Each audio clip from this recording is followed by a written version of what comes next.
And welcome back to the channel, guys, and we are back at the Queen's Park Oval, the beautiful Queen's Park Oval, where we just witnessed an historic victory for Antigua Falcons. Remember, this is their first season, so everything they do will be historic, and there was also some controversy, but we'll discuss that later on with some further analysis. But I just want to highlight a big victory for Antigua Falcons, 2-2 over TKR. Right, there are a lot of teams that still don't know how to beat TKR, but for some reason the Antigua Falcons has figured it out. Now, of course, people say it's just 2 games, but debut season, that is a key factor there. Most of their team is young. They are not stacked with experienced players like TKR has. They are not stacked with the spinners that TKR have, but for some reason they were able to dominate them.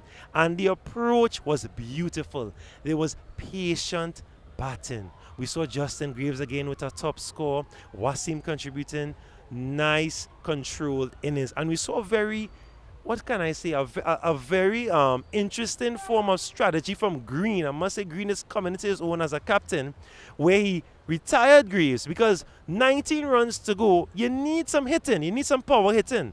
Right? We can't be chucking for the singles. We have to go for it. And he brought in no one else but Fabian Allen, and he brought it home for Antigua and Barbuda Falcons. So we have one more game to go. They are heading across to Guyana, Amazon Warriors.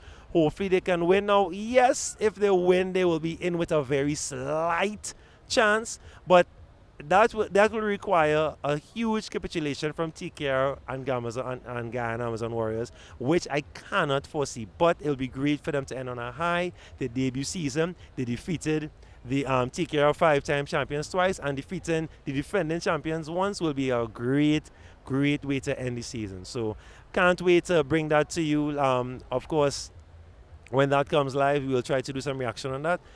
Take care, guys, and look forward for the other videos. Thanks for watching. Chris, congratulations. Tonight, second win against TKR for the competition so far. What was the plan coming out here tonight? Yeah, the plan was just to turn up and try and play our best cricket, show some heart, show some character. We've had some really close losses. We haven't been at our best this tournament, but to beat these guys twice, it shows what we can do. And, as I said at the interview just then, it keeps the glimmer of hope alive for us. We need some results to go our way, and we obviously go to Guyana tomorrow and need to win that last match. And I guess we'll wait and see what happens. But, we're enjoying our cricket. The atmosphere here tonight was amazing, and I'm really proud of how we played tonight. I thought we outplayed them in all facets of the game. How would you describe Jarrod's performance on the bat? Yeah, What happened with his scoring and with the controversy? Yeah, Imad's an experienced player. He came in, nullified the spin. You saw with both innings there, all the spinners were very conducive, tough to hit. He took that on his head and was able to take it deep, and then when the situation required, he was able to pick up the pace. In terms of the incident in the 10th over, I'm not privy to what went on. He was obviously given out when he probably shouldn't have been. He stood over the rope and then was called back on. So whether they pushed the wrong button or not, I'm only speculating. Once he stood over the rope, he probably should have been out, but in the first place, maybe he shouldn't have been out. So I guess, again, I'm only speculating. There's a bit of chaos out there, but I think the right decision was made in the end, based on the information that happened, but the events that took place were very unfortunate. And also the obstruction and the feelings there. Well, I mean, there's a precedence there with Ben Stokes. He didn't change his line. It was unfortunate that it hit him, and it was even more unfortunate that it went for 4. You could see that it wasn't intentional. The same thing with Ben Stokes in that World Cup final. So I think the way it looked with that, it's just unlucky. Sometimes it happens, and it's unfortunate for TKR that ball went for 4. How would you describe the wicket? Very, very nice to bowl on if you bowl spin. Look, I really enjoy bowling out there. You come to Trinidad and Guyana and typically it's conducive to spin. We saw last night as well, it was conducive to spin. They've got 3 excellent spinners. We had 4 spinners tonight as well that all of us played a really, really important role. And you saw that pace off when the seam is bowled as well is tough to hit. So a low scoring game, but an entertaining game if you ask me, with everything that happened, and to go down to the second last over, I think it's really good for this tournament. There's been some close games. A word on Justin. He had a great tournament so far. You have to give us something on Justin. Yeah, look, he's come into the side. He obviously missed those first 2 games, took it in his stride, and he came in. He's an experienced player.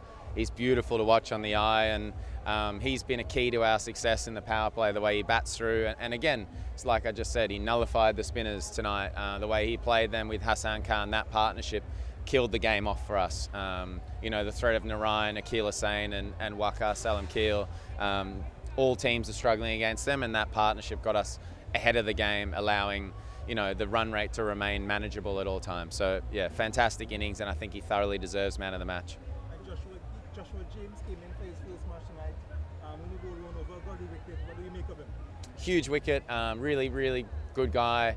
Bowled well. If there was a better captain, perhaps he would have bowled a few more overs. But he knew exactly what to do on that wicket. He came in. He didn't fear any names. He was bowling to Pooran. He knew Pooran was going to take him on, and to get that wicket, outstanding bit of fielding. But yeah, he probably should have bowled more tonight. But based on the conditions, with the fact that spin was hard to hit, my gut feel was to carry on going with that. And I think he's a classy all-rounder with a bright future ahead of him if he keeps working at his game. So I know he's played really well in domestic cricket of late as well. So I'm really excited for him. Who decision was it for Justin Greaves to retire out? That was my decision. And also too, on another side, Joel Andrew, is he injured or what is it? No, he wasn't selected the last 2 games. Any reason to retire Justin, I guess, because he wasn't struggling to probably kick into second gear?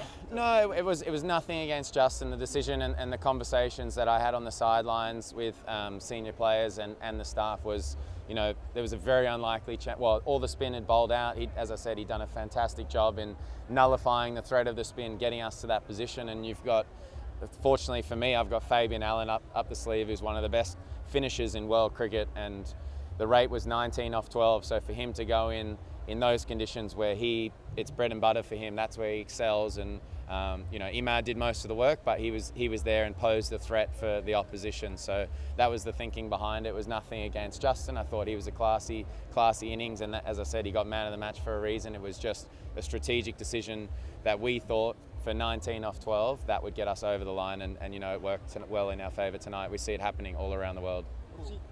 Okay, thank you. So again, quick picture. Justin, coming up tonight, your team to victory. What was the plan going out there? What did you total on the board by TKR? Just for someone in the top order to bat as deep as possible. I'm not a big power player, but for me to just get through the power play and then, to just make sure that no wickets falling from one end. Pitch was a little bit difficult, but for me, my role was just to bat as many overs as possible for the team. How was it that the Antigua and Barbuda Falcons motivate to win this game, seeing that this is like a nothing match? I think every game is important. Personally, every game is important for everyone. For us as a team, we haven't played the best cricket, but the boys still have a lot of pride, and we talk about it all the time. We beat Trinidad for our first win, and for, like I said before, for us to come here and beat Trinidad again at home, is a very big statement from us as a team. You must be happy with your form. Yeah, just trying to do the best for my team. Just trying to keep it as simple as possible. My role is pretty simple at the top of the order. So for me, it's just about keeping my mind as clear as possible and trying to carry out the instructions of the team. What is it about Antigua Falcons that seems to have TKR's number?